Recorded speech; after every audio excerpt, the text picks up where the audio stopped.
Hello, everybody, and welcome to this week's edition of CEO Growth Talks. I am so pleased to share this opportunity to introduce Cameron Brown, who's a co-owner of Einstein Movers in Austin, Texas, right here where I live. If you're from Austin, they're no stranger because you see their trucks everywhere. Cameron, welcome to the broadcast. Pete, thanks for having me. Glad to be Yeah. here. Well, you have been building this business with your partner for, is it 12 years now? Yeah, about 12 years. We started the business in January of 2012. I know you're an A&M grad. That's hard for me to say because I put one of my kids through UT. But you're an Yeah. A&M grad and your partner is as well. Right. Paul, we were actually in the same kindergarten class together. We were in the same kindergarten graduating class. We grew up together and we ended up becoming roommates at Texas A&M. He stayed an extra year to get his master's. You got your engineering degree, right? So you have an engineering degree in industrial engineering, right? That's right. Wow. I can't wait to talk about how that helps you in the business. And I don't think you have an industrial engineering job, but you've built a business that really requires all sorts of great processes and getting people all on the same page together and so forth, right? That's right. So were you doing any other things before you guys started this business? It seems like you may have gotten going pretty quick out of school. Yeah. So when I got out of school, genuinely decided that I wasn't super jacked about immediately using my degree. I had done some internships in school and wanted to try something different. When I got out of school, the girl I was dating at the time, we actually moved to Bogota, Colombia, and started a English tutoring company called English Made Easy Tutors. We did that for about a year. While we were there, I was talking to Paul, who had stayed an extra year at A&M to get his master's degree in entrepreneurship. We decided to start a supplement company, and we designed and put together one product. It was called Studies, and it was basically a mix of different natural remedies for stuff like chronic fatigue, ADHD, dementia, brain development. And the idea was to market it for all the college students who were potentially using something like Adderall or something like that instead. We actually started that company, got the product made. And while we were doing that, I was working part-time for a moving company to just be able to pay the bills. I was also a substitute teacher during that time as well. Basically, I got Paul working in at the moving company along with me, and we just realized, oh man, like there's a big opportunity here. Our boss is making money. We were actually also during that time running our Christmas tree lot, which we were also doing at the same time. We were marketing our supplement company. We started a Christmas tree lot for the season called Kringle's Christmas Trees. We'd been talking ourselves into doing that because it was a very high margin product if you could make it work. Both the supplement company and the Christmas tree lot turned out to be great learning opportunities and not so much of great money-making opportunities. I can tell you that we will not be going into any future endeavors in which our inventory either expires or dies. So those are some hard lessons, but we were able to pivot. Our actual first move with our moving company, it was a truck and a trailer before we moved into trucks because I had a pickup truck. We had enough money to put down into an enclosed trailer. But our first move with our official Einstein Moving was actually taking all of our unsold Christmas trees from our Christmas tree lot to the chipper to get recycled. Just for perspective, now let me fast forward all the way. How many people, Sure. how many trucks, how many moves do you do? Give me the stats on where you are today. Right now, we have about 325 employees. We have about 73 trucks across 10 locations in Texas and Florida. We're looking at about $20 million in revenue. I think that's close to almost 10,000 moves this year. You keep finding you are still driven. You're a business grower because other people could say, hey, I'm good. I've got 15 people. They're all going to work, making decent money. Things are fine. But no, not you. Let's go big. You're one of the bigger regional players.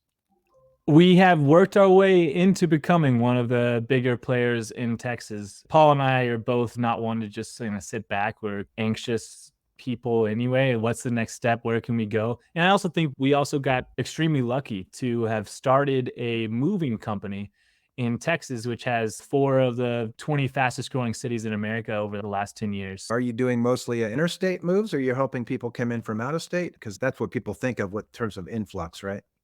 Yeah, we do not do Right. moves across state lines. So all of our moves are within the state. We did that for a reason. As soon as you start moving cargo across state lines, you have to follow a bunch of different regulations and reporting. It hasn't been something that we've looked at Yeah. the moment. Our bread and butter is local or within the state kind of moves, residential stuff.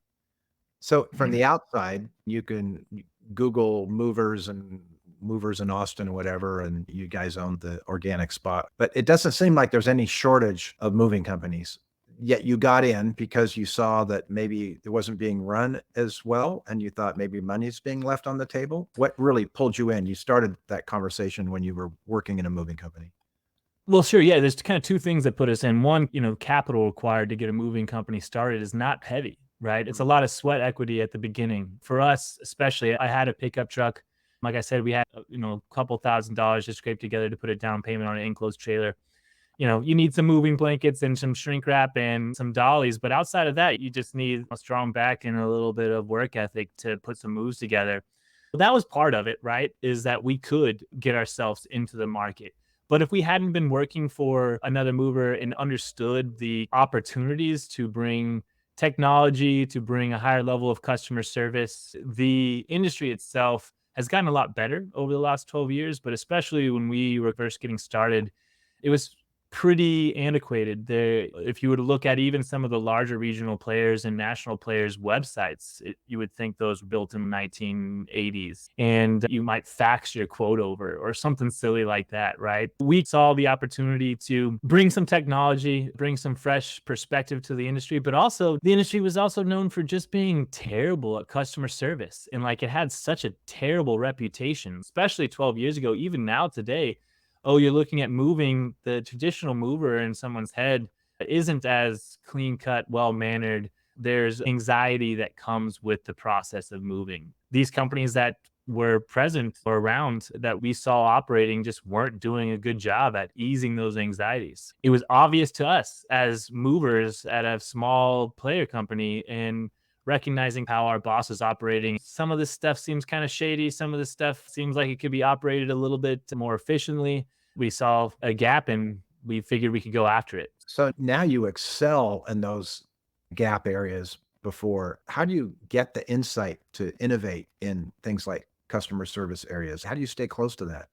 I think you just got to always be looking for opportunities to learn. A lot of that comes from customer feedback, making sure that you have frictionless way as possible to gather customer feedback. If a customer is upset or if a customer is happy, making sure it's as easy as possible for them to let you know about their sentiment around their moves so that you can identify when issues come up quicker and then respond, patch holes. We're much more effective in the customer service game now, probably because we've seen 30, 40,000 different iterations of the same problem. And we've been open to getting feedback and responding to that feedback quickly. And then saying, okay, we've seen this problem once or twice or, 3 or 4 times. How do we go about patching this hole so future customers don't see the same thing? What do we need to put into our process? How can we ensure that there's other quality controls in place or that we're asking an additional question during our initial estimating or surveying, or we're putting in some other safeguard to reduce the chance.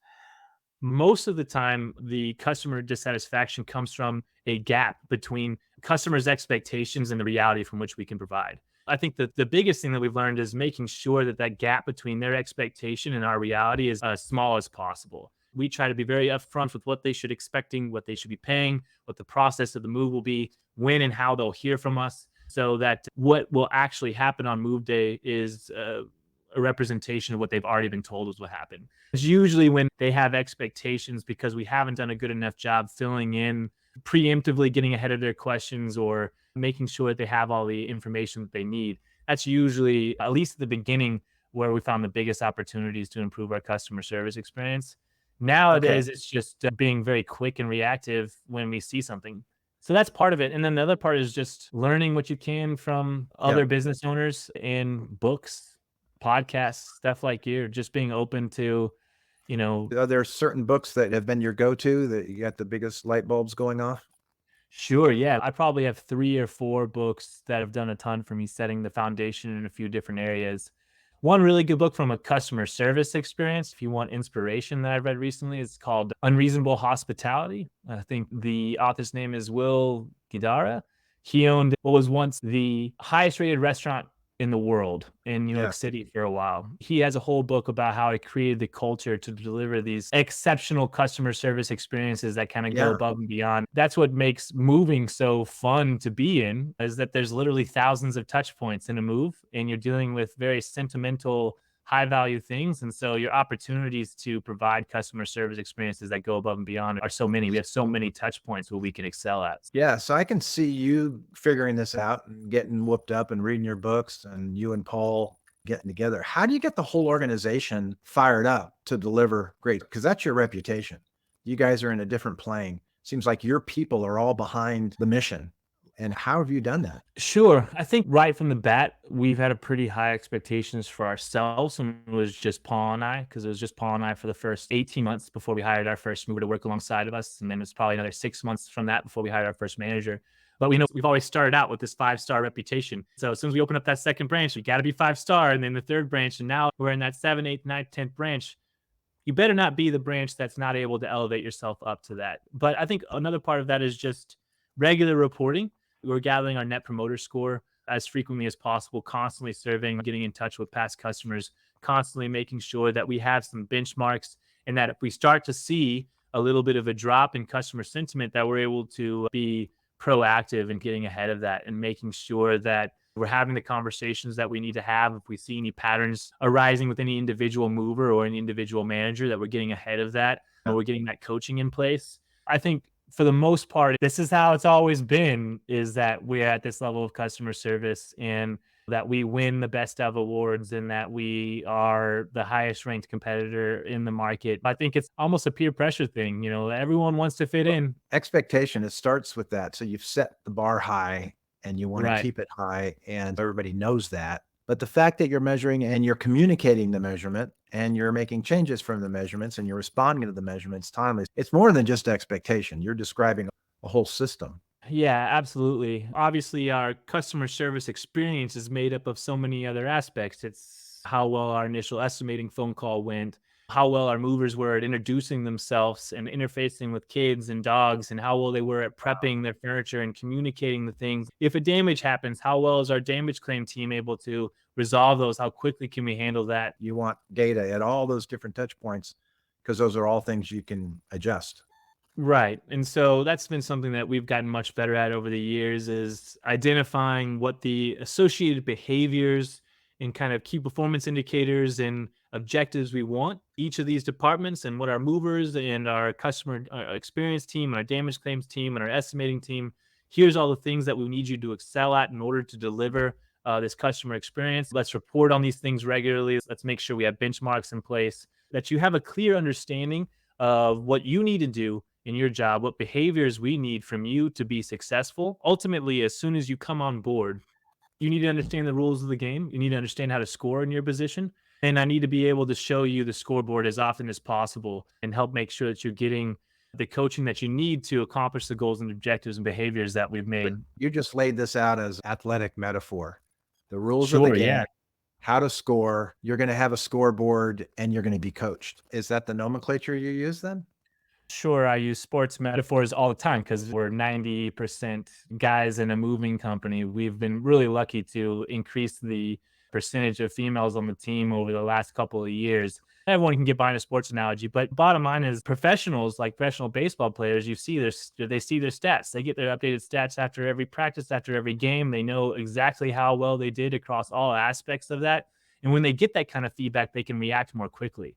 If we can give that same level of data and feedback to everyone on our team, then they're much more likely to be able to react more quickly and be able to adjust so that they can be more successful, make more money, and make the company more money. It seems like you guys have developed this over time and it's worked and you've refined it. But what kind of bumps have you hit? You guys have a fast growing business, multiple markets. Have you had to face decisions about how you take on new markets, or have you shifted your offerings in any way on the commercial side, for example? Tell me about the decisions you faced and the challenges you faced. Some of the challenges that we faced early on was understanding how to best match potential managers with new locations. We started in Austin.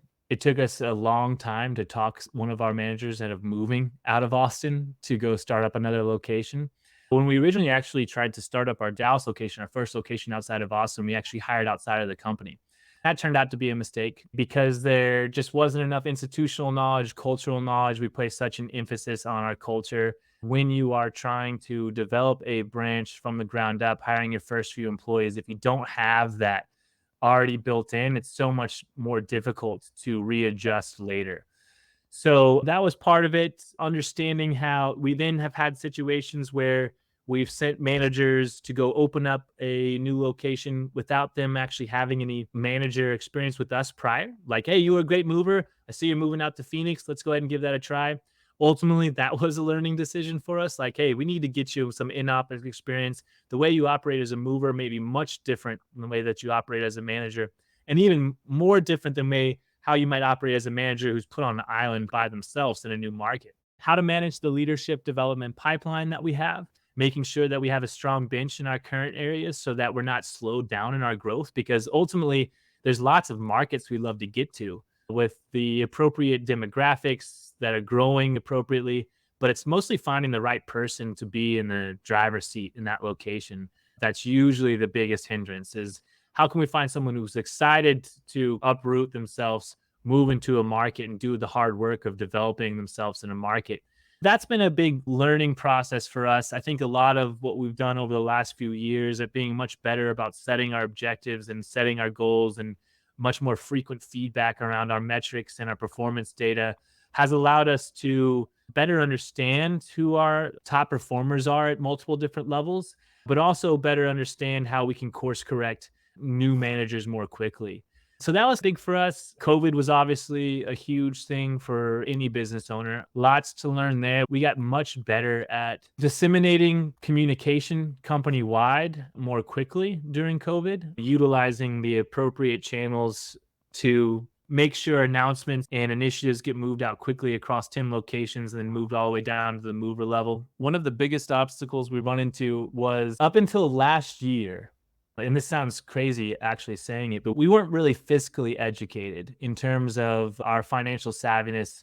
We knew how to read a P&L. Paul got his degree in accounting and his master's in entrepreneurship. So he was serving as our kind of de facto accountant. We were getting some outside help. We had been able to operate pretty well without actually looking at a balance sheet, which is kind of wild. We knew that about 18 months ago that we needed some help being more fiscally aware. So we hired a part-time, like a fractional controller and accountant to help us get our books.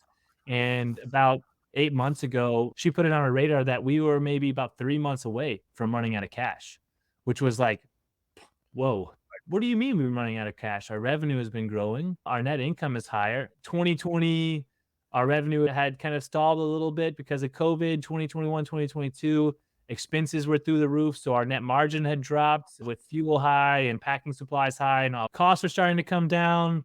We thought we were doing well, but oh yeah, well, you're about to run out of cash. Well, that was for the first time one of the things where we needed to learn that, hey, a P&L only tells part of the story. Ultimately, what had happened was we had planned 25, 30% growth. We had actually only grown 8%. The investments that we had made in the previous year meant that 8% growth wasn't enough revenue to cover all of our operating expenses and all of our debt obligations on our balance sheet. That was a huge turning point for us to kind of like, okay, let's get down to the bottom of this. Why are we losing cash? How can we go about making sure that we stem the bleeding? Ultimately, it came down to we need to be much more efficient with our utilization of our resources. That got us into tracking what we now call our truck utilization rate, which we had never been tracking for the first time. We were always just tracking revenue. But if you're tracking a bunch of revenue, but only utilizing your resources 50% of the time, then you're not getting the maximum efficiency out of your resources. So that changed a lot of how we thought and really kicked into play a lot of other things that had kind of been on the back burner. Right around that time, we also had hired a fractional chief sales officer who helped us turn, who did with Chief Outsiders, which is why I'm talking to you guys today. His name is Well, Dave. yeah, thank you. This isn't intended to be a commercial. I was so impressed when I heard the story that I definitely wanted to bring you onto the program. So thank you for reaching out and allowing us to participate in your growth. But ultimately, all of a sudden getting that fiscal awareness of we can't just look at our revenue and our net income. That's not enough. We have to look at our cash sheet. Starting to get Yep. much more savvy on the impact of forecasting our cash budgets and having a better understanding of how we should invest from year to year, how quickly we can afford to grow, because that's not a conversation that we had had previously. Can we afford to grow this quickly? If we make these capital investments this year and we don't grow as much as we expect, how will that impact our cash projections? That was a huge moment for us that kind of turned around right around that time. We brought on Dave, the chief sales officer, who had some huge impact on us in terms of underutilization. We were also dramatically underutilizing our inbound leads. We were only answering the phone 70% of the time. We weren't selling to our differentiators appropriately. We weren't doing any sales follow up. We didn't have any sales targets or quotas in place for our sales team. So just implementing that allowed us to be much more efficient on the sales side. If you are a new business owner, if you are in 5 to 10 million or under range in terms of annual revenue, the entrepreneurial operating system, the book Traction, is really, really great. We've been operating with Traction for a long time, but as soon as we crossed the $10 million mark, it stopped working as well. This last year, we switched to Scaling Up system. Okay. Another great book. I think it works much better for companies. We've implemented a lot of the playbook that's outlined in Scaling Up. A lot of it's similar to Traction, but a Yeah. little bit different approach to your quarterly goal setting, a little bit of different approach to how you handle your scorecards, your meeting cadence, and aligning the organization around quarterly themes and more set initiatives. Just in the last 6 months, being more fiscally aware, getting the chief sales officer together, and then switching to the kind of scaling up has brought a whole bunch of change into the organization, but got us in a much better position fiscally and cash wise. We have a much longer runway now, and we don't have the anxiety that came 8 months ago when it got put on our radar that you guys have a couple more payrolls left before you guys are in a position where you're opening up a line of credit. That's never fun to hear as a business owner. Let me ask you two questions. We've heard pieces of this, but how would you describe your leadership style? You're growing a fast growing company and you seem to really be getting some traction and attacking challenges that you face, and they're different from year to year. But what's your leadership style? Or maybe you're in Paul's leadership style. I try to be honest, candid, quick with praise. If you're looking for a few more books, some things that really influenced me, The Effective Manager has been a huge one. Culture by Design by David Freeman has been a huge one. How to Win Friends and Influence People by Dale Carnegie has been a huge one. If you're looking to influence your own personal coaching and leadership style, those have all been huge for me. For me, a lot of what that comes down to is for your directs and for your organization as a whole, trying to be very, very clear that from the beginning, that you cannot coach a person effectively. You cannot lead a person effectively if you are not able to set clear goals. And like I said, making sure that they know the rules of the game and how to score, and that their goals, objectives, and behaviors that you expect of them are clear. Once you've set that, at least me personally, I feel like I need to be quick with praise when they're doing something right. I need to be quick with a redirect when they fall short.